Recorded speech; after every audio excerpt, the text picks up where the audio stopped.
Suspense diary.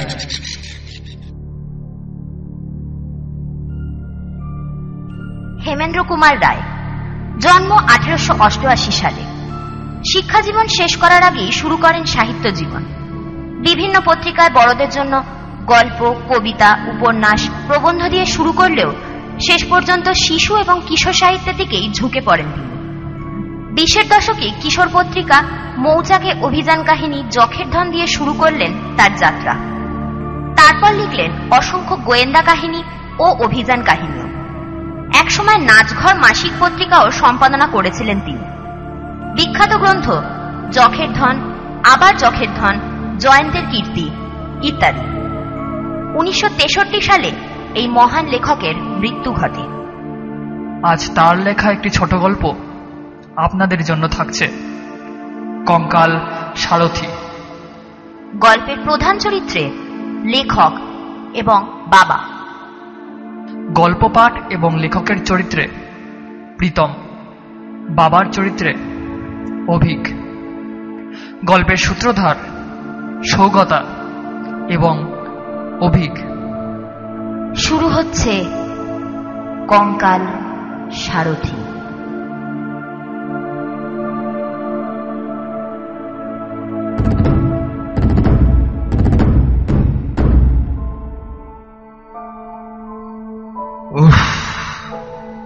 ম্যালেরিয়ার মতন ছেঁচড়া অসুখ পৃথিবীতে আর কিছু আছে কি? এই দেখো না, শখ করে সেদিন ঠাকুরিয়ার লেক দেখতে গিয়েছিলাম। সন্ধ্যার একটু আগে হঠাৎ কাঁপুনি দিয়ে আমার জ্বর এলো। সে কি যে সে জ্বর, যে সে কাঁপুনি। না পারি দাঁড়াতে, না পারি বসতে, একেবারে ঘাসের উপর পড়লাম শুয়ে। কি শীত রে বাপ! পা থেকে মাথা পর্যন্ত চাদর মুড়ি দিয়ে কাঁপতে কাঁপতে কেমন যেন আচ্ছন্নের মতো হয়ে রইলাম। সেইভাবে কতক্ষণ ছিলাম ভগবান জানেন। তবে তবে একবার চাদরের ভিতর থেকে জুলুজুল করে চোখ মেলে উকি মেরে দেখলাম চারিদিকের গাঢ় অন্ধকারের মেলা বসেছে। কোথাও জনমানবের সাড়া নেই। বুকটা ছ্যাঁত করে উঠল। কোথায় বাগবাজারে আমার বাড়ি, আর কোথায় পড়ে আছি আমি একলা।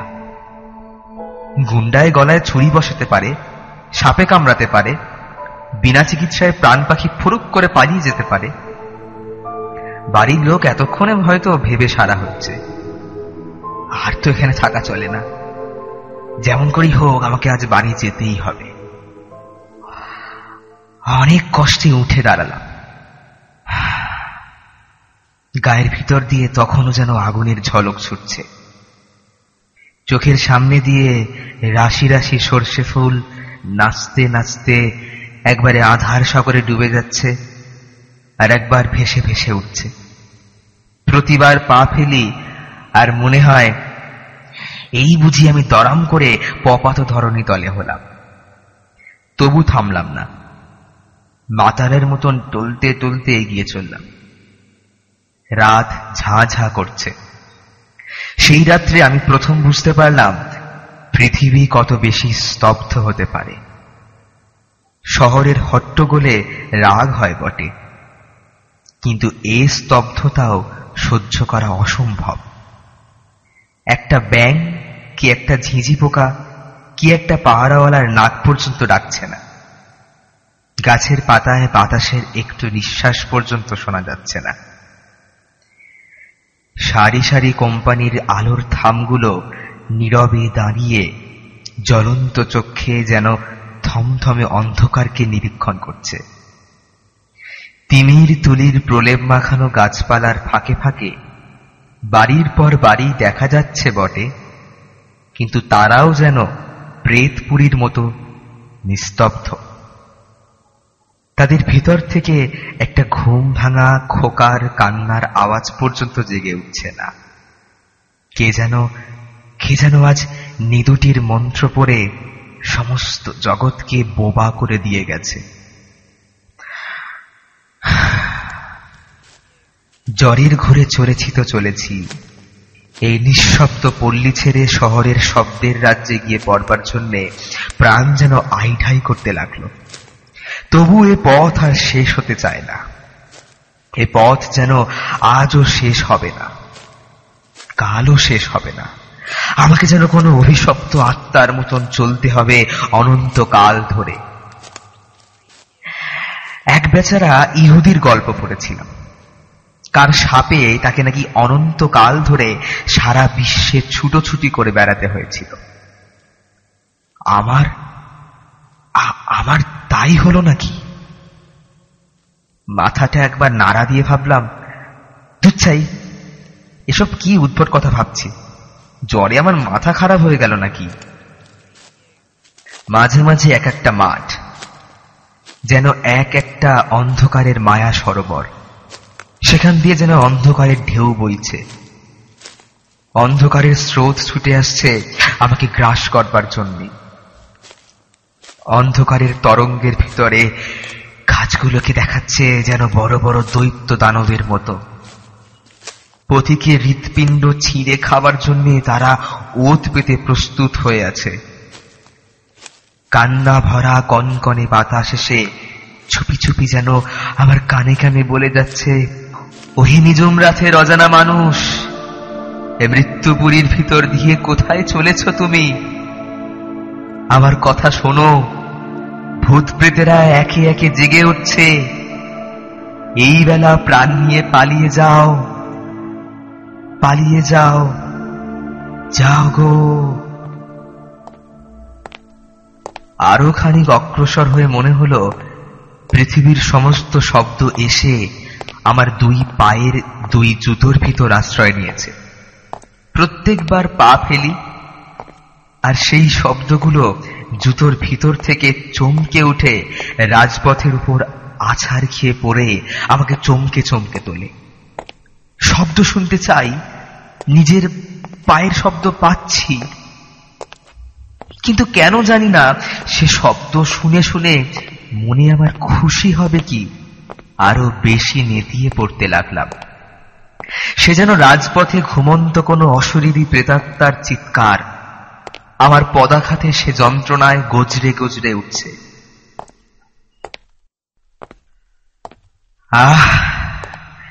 এতক্ষণ পরে রসা রোডের মোড়ে এসে পড়লাম। উফ, স্বস্তির নিঃশ্বাস ফেলে ট্রামওয়ের একটা লোহার থামে ঠেসান দিয়ে দাঁড়িয়ে খানিকক্ষণ জিরিয়ে নিলাম। এখানটাও তেমনই নির্জন ও তেমনই নিস্তব্ধ হলেও আমার মন যেন অনেকটা আরাম পেল। এই তো ট্রামের রাস্তা, এই পথ ধরে সিধে গেলেই যত মাইল দূরেই হোক, যত মাইল দূরেই থাক, আমাদের পাড়া বাগবাজার পাওয়া যাবেই যাবে। খানিক দূর এগোতে পারলেই লোকজনেরও সাড়া পাবো নিশ্চয়ই। আর ট্রাম ও বাস বন্ধ হলেও ট্যাক্সি মেলাও তো অসম্ভব নয়।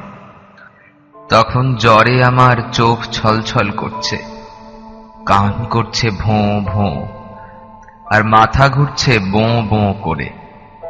বারবার ইচ্ছে হতে লাগলো পথের উপর লম্বা হয়ে শুয়ে পড়বার জন্যে। কেবল কেবল বাপ মায়ের বিষণ্ণ মুখের কথা ভেবেই মনের সে ইচ্ছা দমন করলাম অনেক কষ্টে। নিজে নিজেই বললাম, মন তুমি শান্ত হও, এই পথের শেষেই আছে তোমার বাড়ি, তোমার আত্মীয় স্বজন, তোমার নরম তুলতুলে বিছানা। কোন রকমে চক্ষু মুদে এই পথটুকু পার হতে পারলেই ব্যাস, সকল কষ্ট সকল ভাবনার অবসান। হঠাৎ হঠাৎ দূর থেকে একটা শব্দ জেগে উঠে চারিদিকের নিস্তব্ধতার মুখে যেন ভাষা দিল।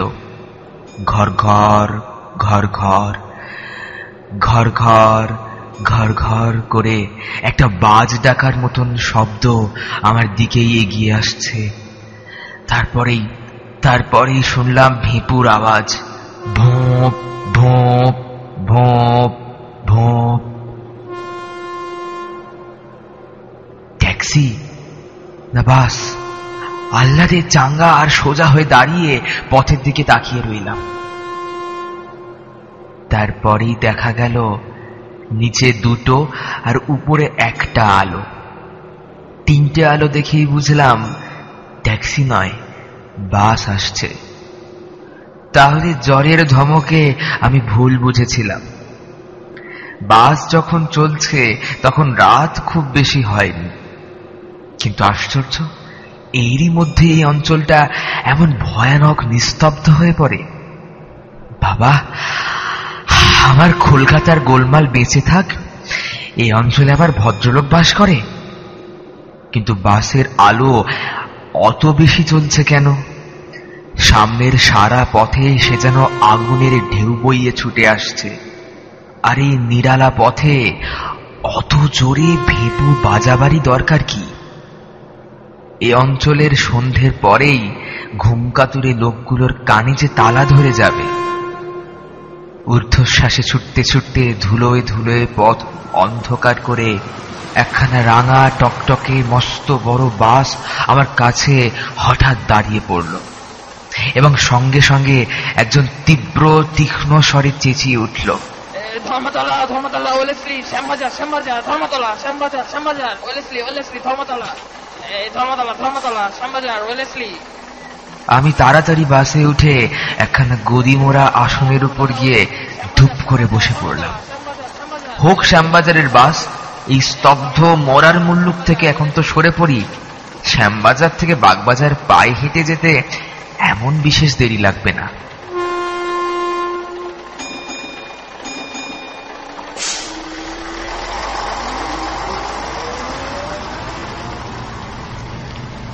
কিন্তু কেন জানি না, বাসের ভিতরে ঢুকেই আমার বোধ হলো আমি যেন এক জগৎ ছেড়ে আর এক অচেনা জগতের ভিতরে প্রবেশ করলাম।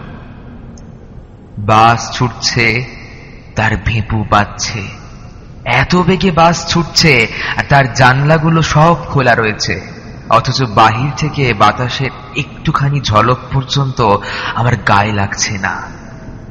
ভারী অবাক হয়ে গেলাম। আমার জ্বর কি এত বেশি উঠেছে যে দেহের অনুভব করবার ক্ষমতাটুকু আর নেই?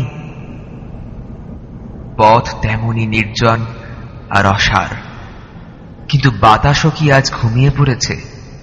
আমার খালি মনে হতে লাগলো দম বন্ধ হয়ে সারা পৃথিবী আজ মারা পড়েছে, তার কোথাও আর জীবনের লক্ষণ নেই। বেঁচে আছি খালি আমি, ওই বাসের ড্রাইভার আর কন্ডাক্টর।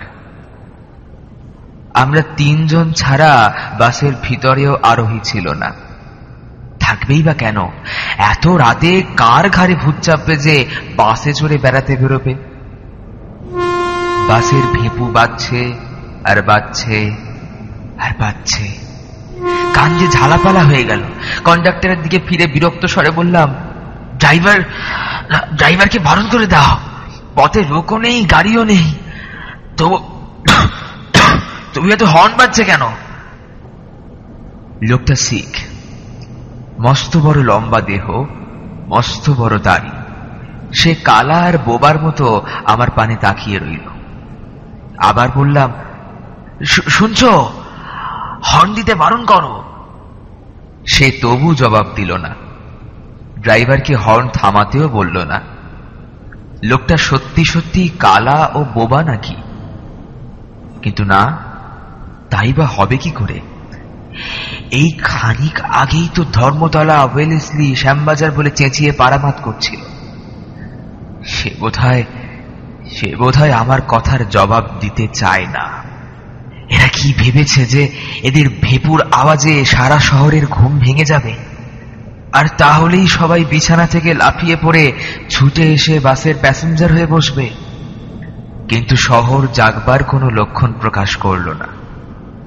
পথের আশেপাশে লেরি কুকুরগুলো আরাম করে কুণ্ডলি পাকিয়ে শুয়ে শুয়ে ঘুমোচ্ছিল।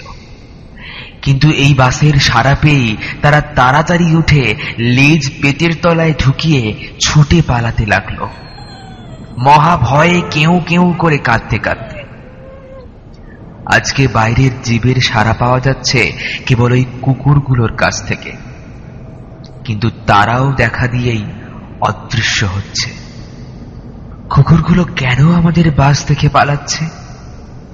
মনের ভিতরে কেবল এই প্রশ্নই জাগতে লাগলো, কেন কেন কেন?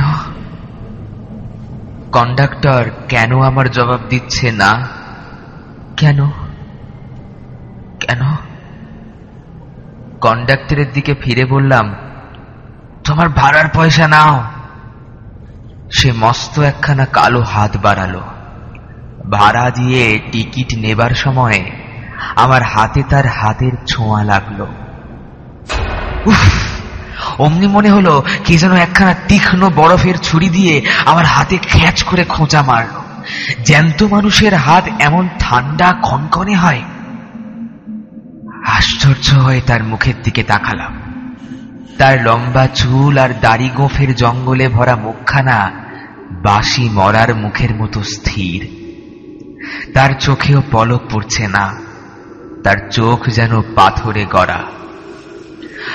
আমার বুকটা গুড়গুড় করতে লাগলো। আজকের শহরের এই নির্জনতা, পৃথিবীর এই নিঃশব্দতা, বাতাসের এই অভাব, ভাড়াটে বাসের এই ভেপুর আওয়াজ, কন্ডাক্টরের এই উদাসীন মূর্তি, সমস্তই যেন রহস্যময়, সমস্তই যেন অস্বাভাবিক। কি কুক্ষণেই আজ বাড়ির বাইরে পা দিয়েছি। যতবার ফিরে তাকাই ততবারই কন্ডাক্টরের সেই মরার মতো স্থির মুখ আর পলখারা পাথুরে দৃষ্টি চোখে পড়ে। কেমন একটা অমানসিক ভাবে আমার মনটা ছেয়ে গেল। আর সহ্য করতে পারলাম না। সামনের বেঞ্চের উপরে দুই হাতের ভিতরে মাথা রেখে চোখ মুদে আমি চুপ করে বসে রইলাম। ভাবলাম শ্যামবাজারে পৌঁছবার আগে আর মাথা তুলে চাইব না। কিন্তু মাথা তুলতে হলো, আবার চোখ খুলতেও হলো। আধ ঘন্টারও বেশি সময় কেটে গেছে।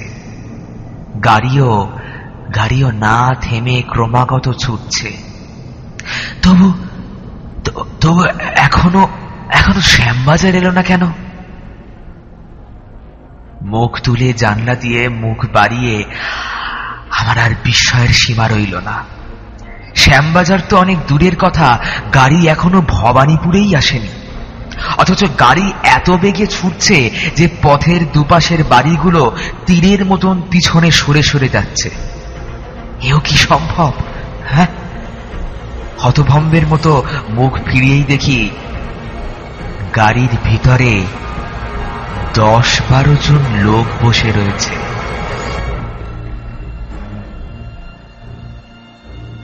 নিজের চোখকেও আমি বিশ্বাস করতে পারলাম না। আমি হলফ করে বলতে পারি এতক্ষণের ভিতরে গাড়ি একবারও থামেনি। তবু কোত্থেকে এরা এলো?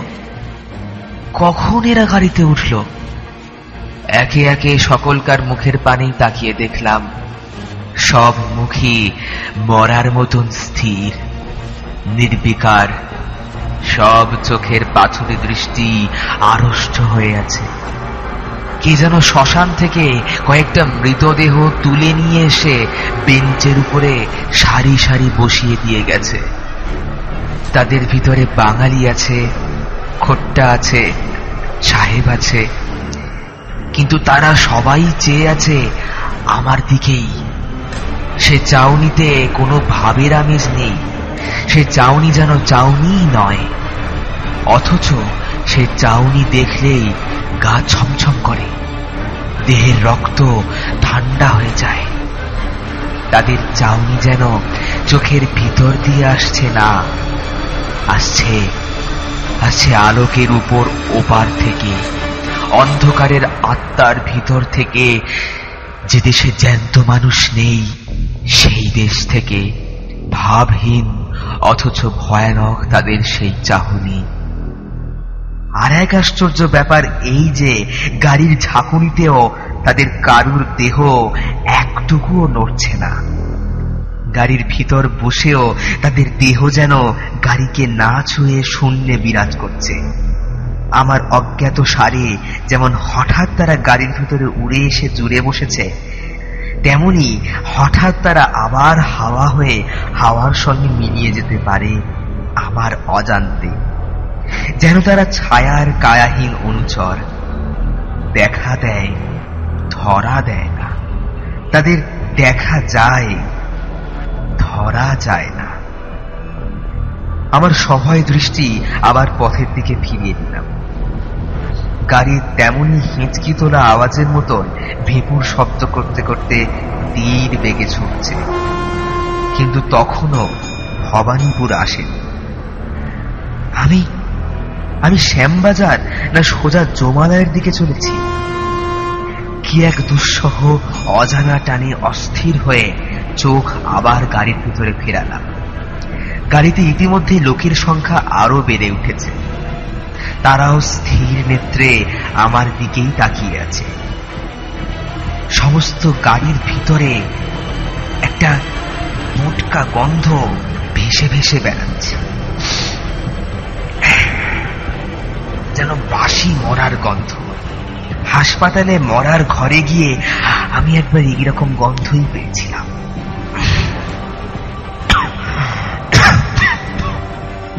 আমার সর্বাঙ্গে কাঁটা দিল, বুকের কাছটা শিউরে শিউরে উঠতে লাগলো। আমি কি জেগে আছি না স্বপ্ন দেখছি? আর থাকতে না পেরে হঠাৎ চেঁচিয়ে উঠে বললাম, এই কন্ডাক্টর, গাড়ি বাঁধো, গাড়ি বাঁধো। কন্ডাক্টর কোনো সাড়া দিল না, গাড়ি থামাবারও চেষ্টা করলো না। আবার বললাম, কিন্তু কোনো ফল হলো না। রেগে দাঁড়িয়ে উঠে কন্ডাক্টরের দেহ ধরে নাড়া দিতে গেলাম, কিন্তু তাকে ছুতেও পারলাম না। চোখের সামনে তাকে স্পষ্ট দেখতে পাচ্ছি, কিন্তু তাকে স্পর্শ করতে পারছি না। সে দেহ যেন হাওয়া দিয়ে তৈরি। হঠাৎ গাড়ির সব লোক একসঙ্গে অট্টহাস্য শুরু করে দিল। সে অদ্ভুত বিভৎস হাসি আসছে যেন অনেক দূর থেকে, অনেক আকাশ বাতাস ভেদ করে, অনেক সমুদ্র পাহাড় প্রান্তর পার হয়ে, অনেক নরকের অন্ধকারে ডুব দিয়ে। অথচ তার আওয়াজ এত স্পষ্ট যে আমার কান যেন ফেটে যাবার মতো হলো। আমি পাগলের মতো চিৎকার করে বললাম, গাড়ি থামাও, জলদি গাড়ি থামাও, এই ড্রাইভার গাড়ি থামাও, গাড়ি থামাও। গাড়ি থামানো ঘন্টার দড়ি ধরে আমি ঘন ঘন নাড়তে লাগলাম। ড্রাইভার এতক্ষণ পরে আমার দিকে মুখ ফেরালো। সে মুখে এক তিল মাংস নেই। সে মুখ সাদা ধপধপে হাড়ের মুখ, নাক চোখের জায়গায় তিন তিনটে গর্ত, দু ঠোঁটের জায়গায় দুসারি দাঁত বেরিয়ে আছে। এতক্ষণ তবে এই পোশাক পরা কঙ্কালটাই গাড়ি চালিয়ে আসছে। গাড়ির ভিতর অট্টহাসির আওয়াজ আরো বেড়ে উঠল। আর আমি সইতে পারলাম না। সেই ভীষণ অট্টহাসি শুনতে শুনতে আমি একেবারে অজ্ঞান হয়ে গেলাম।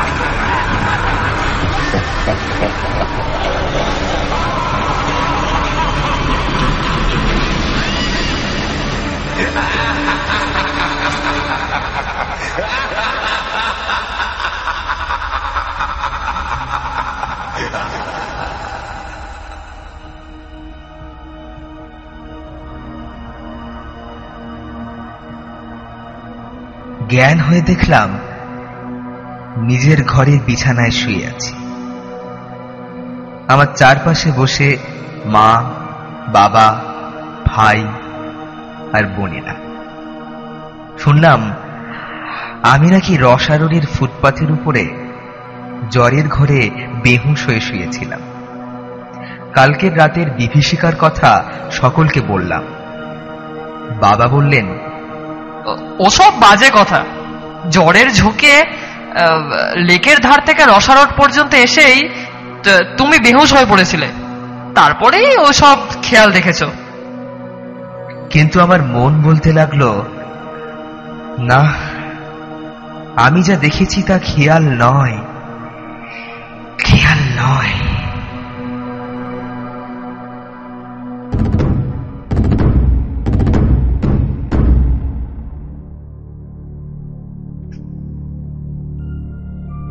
এতক্ষণ শুনছিলেন কঙ্কাল সারথি, রচনা হেমেন্দ্র কুমার রায়, গল্প পাঠ এবং লেখকের চরিত্রে প্রীতম, বাবার চরিত্রে অভিক,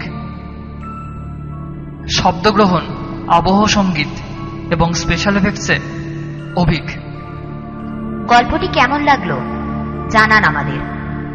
জানাতে পারেন এই ফোন নম্বরে 9804886362 অথবা 8961331379। এছাড়াও আমাদের মেল করতে পারেন। আমাদের মেইল আইডিটি হল suspensedairy467@gmail.com। তাছাড়াও আমাদের ফেসবুক ফ্যান পেজে গিয়ে জানাতে পারেন আপনাদের ভ্যালুয়েবল ফিডব্যাক।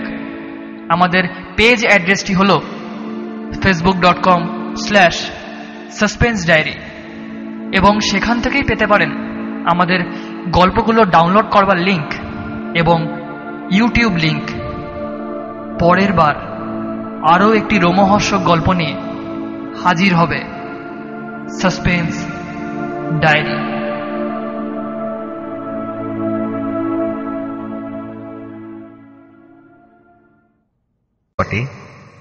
কিন্তু তারাও যেন প্রেতপুরীর মতো নিস্তব্ধ।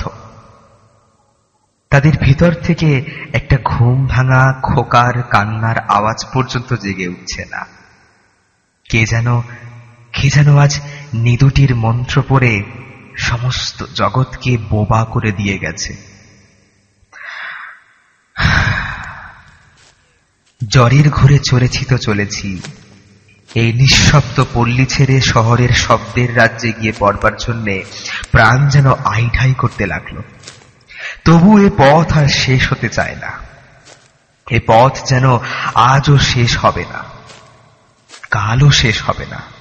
আমাকে যেন কোনো অভিশপ্ত আত্মার মতন চলতে হবে অনন্তকাল ধরে। এক বেচারা ইহুদির গল্প পড়েছিলাম, কার সাপে তাকে নাকি অনন্তকাল ধরে সারা বিশ্বে ছুটোছুটি করে বেড়াতে হয়েছিল। আমার তাই হলো নাকি? মাথাটা একবার নাড়া দিয়ে ভাবলাম, দুচ্ছাই, এসব কি উদ্ভট কথা ভাবছি, জ্বরে আমার মাথা খারাপ হয়ে গেল নাকি? মাঝে মাঝে এক একটা মাঠ যেন এক একটা অন্ধকারের মায়া সরোবর, সেখান দিয়ে যেন অন্ধকারের ঢেউ বইছে। অন্ধকারের স্রোত ছুটে আসছে আমাকে গ্রাস করবার জন্য। অন্ধকারের তরঙ্গের ভিতরে গাছগুলোকে দেখাচ্ছে যেন বড় বড় দৈত্য দানবের মতো।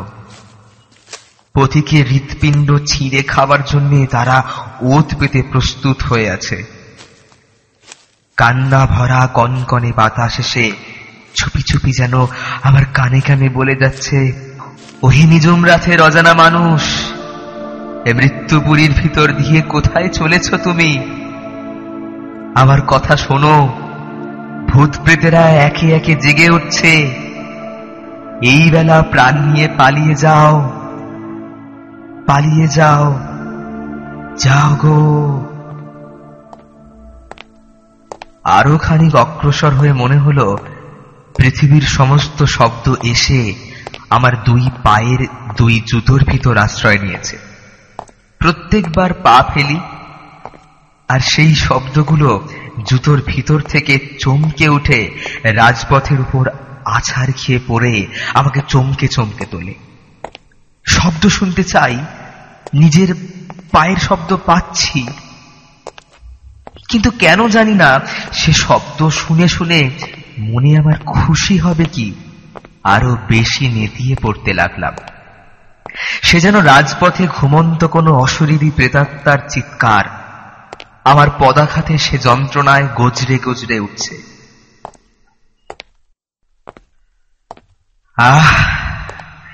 এতক্ষণ পরে রসা রোডের মোড়ে এসে পড়লাম।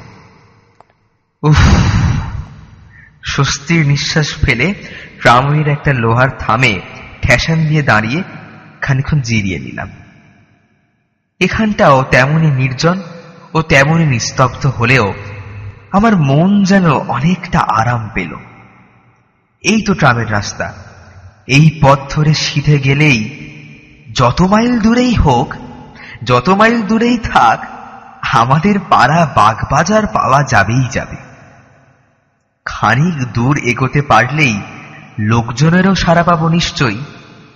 আর ট্রাম ও বাস বন্ধ হলেও ট্যাক্সি মেলাও তো অসম্ভব নয়। তখন জ্বরে আমার চোখ ছলছল করছে, কান করছে ভোঁ ভোঁ, আর মাথা ঘুরছে বোঁ বোঁ করে। বারবার ইচ্ছে হতে লাগলো পথের উপর লম্বা হয়ে শুয়ে পড়বার জন্যে। কেবল কেবল বাপ মায়ের বিষণ্ণ মুখের কথা ভেবেই মনের সে ইচ্ছা দমন করলাম অনেক কষ্টে। নিজে নিজেই বললাম, মন তুমি শান্ত হও, এই পথের শেষেই আছে তোমার বাড়ি, তোমার আত্মীয় স্বজন, তোমার নরম তুলতুলে বিছানা।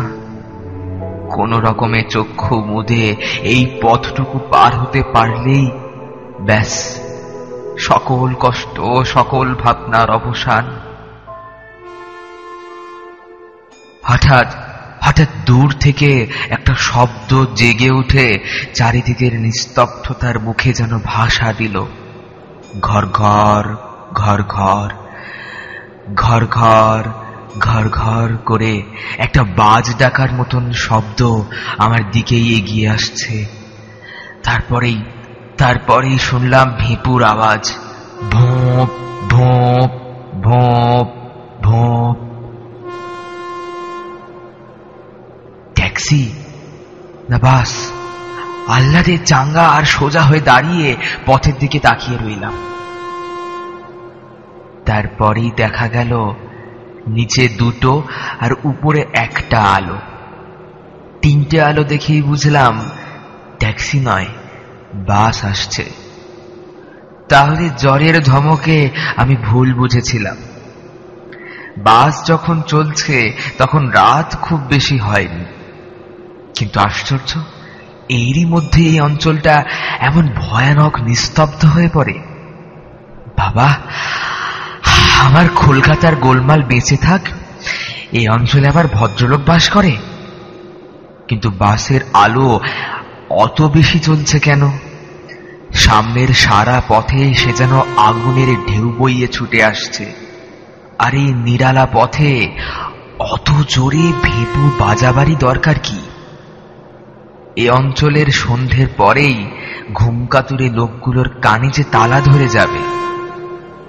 ঊর্ধ্বশ্বাসে ছুটতে ছুটতে ধুলোয় ধুলোয় পথ অন্ধকার করে একখানা রাঙা টকটকে মস্ত বড় বাস আমার কাছে হঠাৎ দাঁড়িয়ে পড়ল, এবং সঙ্গে সঙ্গে একজন তীব্র তীক্ষ্ণ স্বরে চেঁচিয়ে উঠল, ধর্মতলা ধর্মতলা ওলেসলি শ্যামবাজার শ্যামবাজার ধর্মতলা শ্যামবাজার শ্যামবাজার ওলেসলি ওলেসলি ধর্মতলা, এই ধর্মতলা ধর্মতলা শ্যামবাজার ওলেসলি।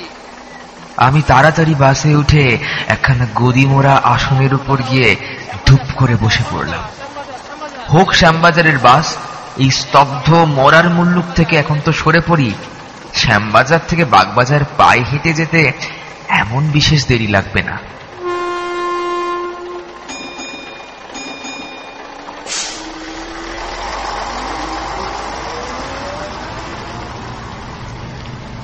কিন্তু কেন জানি না, বাসের ভিতরে ঢুকেই আমার বোধ হলো আমি যেন এক জগৎ ছেড়ে আর এক অচেনা জগতের ভিতরে প্রবেশ করলাম। বাস ছুটছে, তার ভেঁপু বাজছে, এত বেগে বাস ছুটছে, আর তার জানলাগুলো সব খোলা রয়েছে, অথচ বাহির থেকে বাতাসের একটুখানি ঝলক পর্যন্ত আমার গায়ে লাগছে না। ভারী অবাক হয়ে গেলাম। আমার জ্বর কি এত বেশি উঠেছে যে দেহের অনুভব করবার ক্ষমতাটুকু আর নেই? পথ তেমনি নির্জন আর অসার, কিন্তু বাতাসও কি আজ ঘুমিয়ে পড়েছে? আমার খালি মনে হতে লাগলো দম বন্ধ হয়ে সারা পৃথিবী আজ মারা পড়েছে, তার কোথাও আর জীবনের লক্ষণ নেই। বেঁচে আছি খালি আমি, ওই বাসের ড্রাইভার আর কন্ডাক্টর। আমরা তিনজন ছাড়া বাসের ভিতরেও আরোহী ছিল না।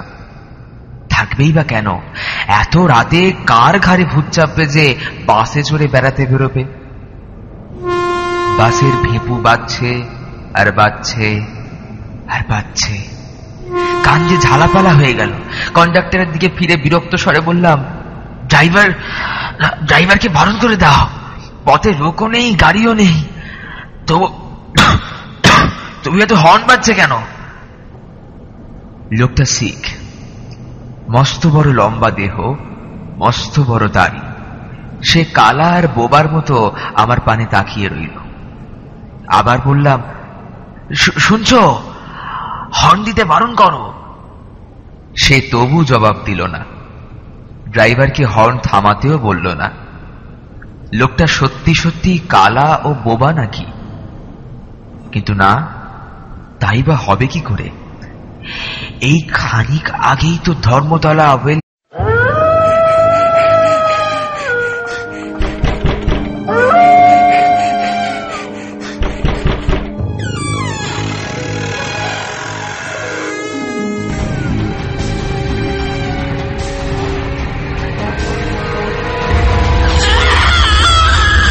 Suspense diary.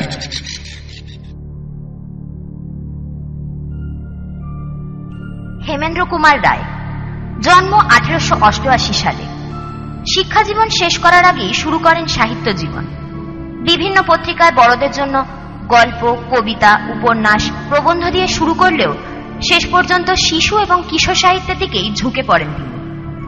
20-এর দশকে কিশোর পত্রিকা মৌচাকে অভিযান কাহিনী যখের ধন দিয়ে শুরু করলেন তার যাত্রা। তারপর লিখলেন অসংখ্য গোয়েন্দা কাহিনী ও অভিযান কাহিনীও। একসময় নাচঘর মাসিক পত্রিকাও সম্পাদনা করেছিলেন তিনি। বিখ্যাত গ্রন্থ যখের ধন, আবার যখের ধন, জয়ন্তের কীর্তি ইত্যাদি। 1963 সালে এই মহান লেখকের মৃত্যু ঘটে। আজ তার লেখা একটি ছোট গল্প আপনাদের জন্য থাকছে, কঙ্কাল সারথি। গল্পের প্রধান চরিত্রে লেখক এবং বাবা। গল্প পাঠ এবং লেখকের চরিত্রে প্রীতম, বাবার চরিত্রে অভিক। গল্পের সূত্রধার সৌগতা এবং অভিক। শুরু হচ্ছে কঙ্কাল সারথি।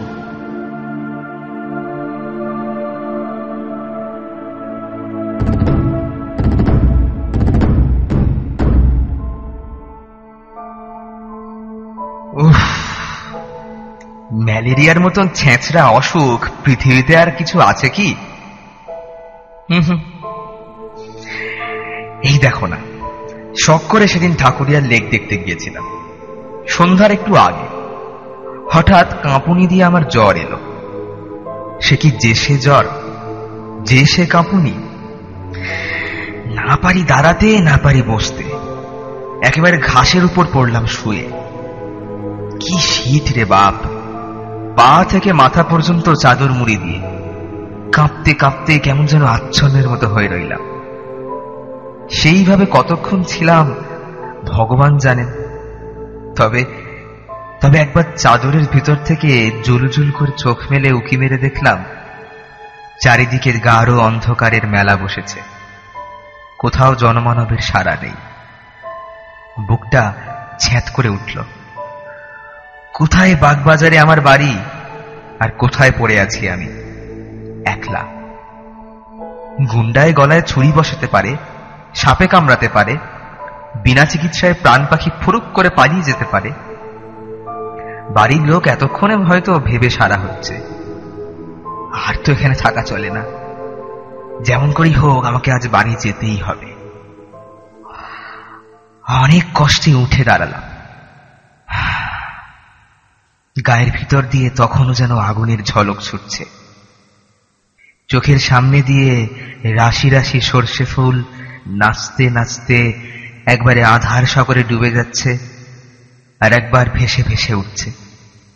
প্রতিবার পা ফেলি আর মনে হয় এই বুঝি আমি দরাম করে পপাত ধরণী তলে হলাম।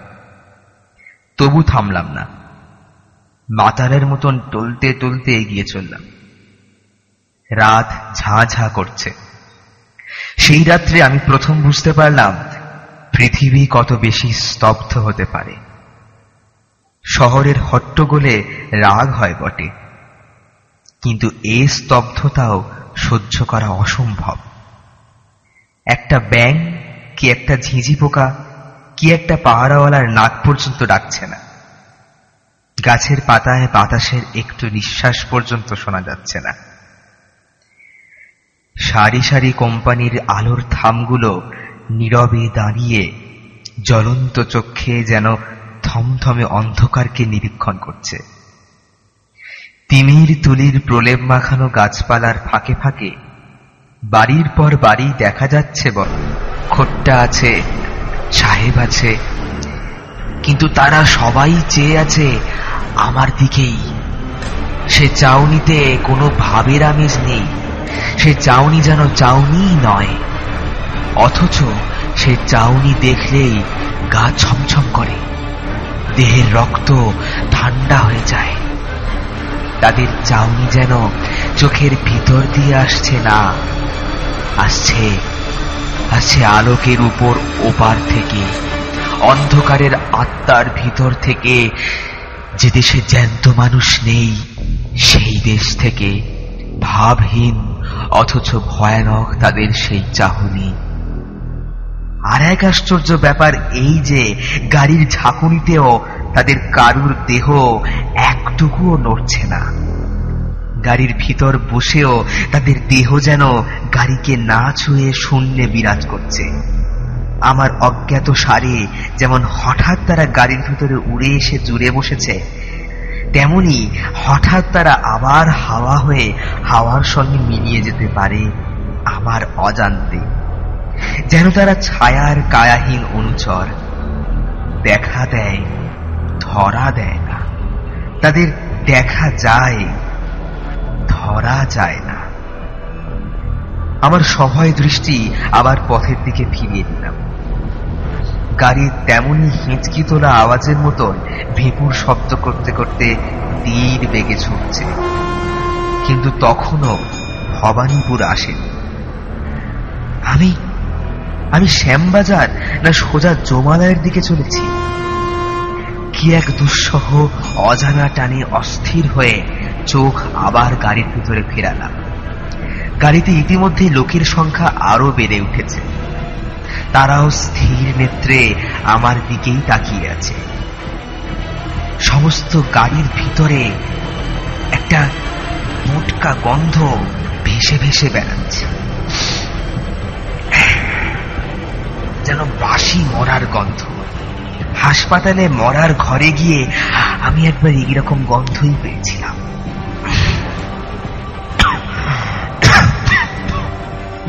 আমার সর্বাঙ্গে কাঁটা দিল, বুকের কাছটা শিউরে শিউরে উঠতে লাগলো। আমি কি জেগে আছি না স্বপ্ন দেখছি? আর থাকতে না পেরে হঠাৎ চেঁচিয়ে উঠে বললাম, এই কন্ডাক্টর, গাড়ি বাঁধো, গাড়ি বাঁধো। কন্ডাক্টর কোনো সাড়া দিল না, গাড়ি থামাবারও চেষ্টা করল না। আবার বললাম, কিন্তু কোনো ফল হলো না। রেগে দাঁড়িয়ে উঠে কন্ডাক্টরের দেহ ধরে নাড়া দিতে গেলাম, কিন্তু তাকে ছুঁতেও পারলাম না। চোখের সামনে তাকে স্পষ্ট দেখতে পাচ্ছি, কিন্তু তাকে স্পর্শ করতে পারছি না। সে দেহ যেন হাওয়া দিয়ে তৈরি। হঠাৎ গাড়ির সব লোক একসঙ্গে অট্টহাস্য শুরু করে দিল। সে অদ্ভুত বিভৎস হাসি আসছে যেন অনেক দূর থেকে, অনেক আকাশ বাতাস ভেদ করে, অনেক সমুদ্র পাহাড় প্রান্তর পার হয়ে, অনেক নরকের অন্ধকারে ডুব দিয়ে। অথচ তার আওয়াজ এত স্পষ্ট যে আমার কান যেন ফেটে যাবার মতো হলো। আমি পাগলের মতো চিৎকার করে বললাম, গাড়ি থামাও, জলদি গাড়ি থামাও, এই ড্রাইভার গাড়ি থামাও, গাড়ি থামাও। গাড়ি থামানো ঘন্টার দড়ি ধরে আমি ঘন ঘন নাড়তে লাগলাম। ড্রাইভার এতক্ষণ পরে আমার দিকে মুখ ফেরালো। সে মুখে এক তিলো মাংস নেই। সে মুখ সাদা ধপধপে হাড়ের মুখ, নাক চোখের জায়গায় তিন তিনটে গর্ত, দু ঠোঁটের জায়গায় দুসারি দাঁত বেরিয়ে আছে।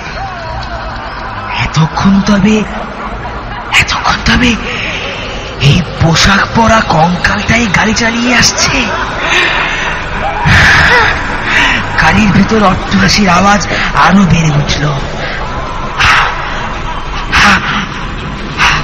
আর আমি সইতে পারলাম না। সেই ভীষণ অট্টহাসি শুনতে শুনতে আমি একেবারে শ্যামবাজার বলে চেঁচিয়ে পারামাত করছিল। সে বোধহয় আমার কথার জবাব দিতে চায় না। এরা কি ভেবেছে যে এদের ভেপুর আওয়াজে সারা শহরের ঘুম ভেঙে যাবে, আর তাহলেই সবাই বিছানা থেকে লাফিয়ে পড়ে ছুটে এসে বাসের প্যাসেঞ্জার হয়ে বসবে? কিন্তু শহর জাগবার কোনো লক্ষণ প্রকাশ করল না। পথের আশেপাশে লেরি কুকুরগুলো আরাম করে কুণ্ডলি পাকিয়ে শুয়ে শুয়ে ঘুমোচ্ছিল। কিন্তু এই বাসের সাড়া পেয়েই তারা তাড়াতাড়ি উঠে লেজ পেটের তলায় ঢুকিয়ে ছুটে পালাতে লাগলো, মহা ভয়ে কেউ কেউ করে কাঁদতে কাঁদতে। আজকে বাইরের জীবের সাড়া পাওয়া যাচ্ছে কেবল ওই কুকুরগুলোর কাছ থেকে, কিন্তু তারাও দেখা দিয়েই অদৃশ্য হচ্ছে। কুকুরগুলো কেন আমাদের বাস থেকে পালাচ্ছে? মনের ভিতরে কেবল এই প্রশ্নই জাগতে লাগলো, কেন কেন কেন? কন্ডাক্টর কেন আমার জবাব দিচ্ছে না? কেন কেন? কন্ডাক্টরের দিকে ফিরে বললাম, তোমার ভাড়ার পয়সা নাও। সে মস্ত একখানা কালো হাত বাড়ালো। ভাড়া দিয়ে টিকিট নেবার সময় আমার হাতে তার হাতের ছোঁয়া লাগলো। অমনি মনে হলো কি যেন একখানা তীক্ষ্ণ বরফের ছুরি দিয়ে আমার হাতে খ্যাঁচ করে খোঁচা মারলো। জ্যান্ত মানুষের হাত এমন ঠান্ডা কনকনে হয়? আশ্চর্য হয়ে তার মুখের দিকে তাকালাম। তার লম্বা চুল আর দাড়ি গোঁফের জঙ্গলে ভরা মুখখানা বাসি মরার মুখের মতো স্থির। তার চোখেও পলক পড়ছে না, তার চোখ যেন পাথরে গড়া। আমার বুকটা গুড়গুড় করতে লাগলো। আজকের শহরের এই নির্জনতা, পৃথিবীর এই নিঃশব্দতা, বাতাসের এই অভাব, ভাড়াটে বাসের এই ভেপুর আওয়াজ, কন্ডাক্টরের এই উদাসীন মূর্তি, সমস্তই যেন রহস্যময়, সমস্তই যেন অস্বাভাবিক। কি কুক্ষণেই আজ বাড়ির বাইরে পা দিয়েছি। যতবার ফিরে তাকাই ততবারই কন্ডাক্টরের সেই মরার মতো স্থির মুখ আর পলখারা পাথুরে দৃষ্টি চোখে পড়ে। কেমন একটা অমানসিক ভাবে আমার মনটা ছেয়ে গেল। আর সহ্য করতে পারলাম না। সামনের বেঞ্চের উপরে দুই হাতের ভিতরে মাথা রেখে চোখ মুদে আমি চুপ করে বসে রইলাম। ভাবলাম শ্যামবাজারে পৌঁছবার আগে আর মাথা তুলে চাইব না। কিন্তু মাথা তুলতে হলো, আবার চোখ খুলতেও হলো। আধ ঘন্টারও বেশি সময় কেটে গেছে। গাড়িও না থেমে ক্রমাগত ছুটছে। তবু এখনো শ্যামবাজার এলো না কেন?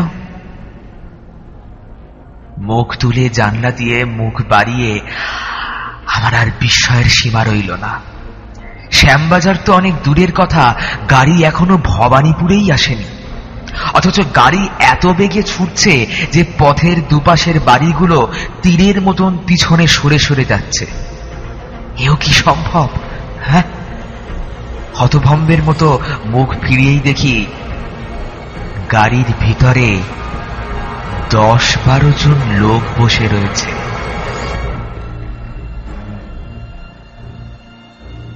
নিজের চোখকেও আমি বিশ্বাস করতে পারলাম না। আমি হলফ করে বলতে পারি এতক্ষণের ভিতরে গাড়ি একবারও থামেনি। তবু কোত্থেকে এরা এলো? কখন এরা গাড়িতে উঠল? একে একে সকলকার মুখের পানে তাকিয়ে দেখলাম সব মুখই মরার মতন স্থির, নির্বিকার, সব চোখের পাথরে দৃষ্টি আড়ষ্ট হয়ে আছে। কে যেন শ্মশান থেকে কয়েকটা মৃতদেহ তুলে নিয়ে এসে বেঞ্চের উপরে সারি সারি বসিয়ে দিয়ে গেছে। তাদের ভিতরে বাঙালি আছে,